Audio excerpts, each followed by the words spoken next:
Are you prepared if you have to make a forced landing? If not, you better think again before setting off, and this is especially important during these colder months. Being prepared starts off with filing a flight plan and making sure that your emergency locating transmitter is operational. Because in the event of an emergency, being found quickly by search and rescue forces will increase your chances of survival.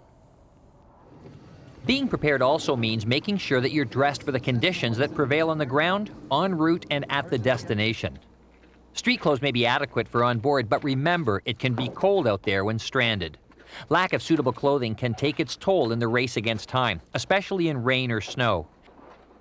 And even getting stuck at the end of a runway can mean a long, cold walk back if not dressed properly, and this includes what you wear on your feet.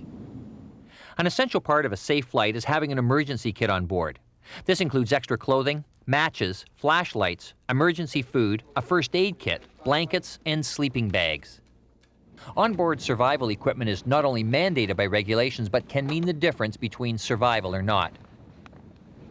If you do end up making an unscheduled landing, hypothermia can be a real threat. If you start to shiver, you need to take steps to warm up immediately. If your clothes are wet, put dry ones on, start a fire, and make a temporary shelter.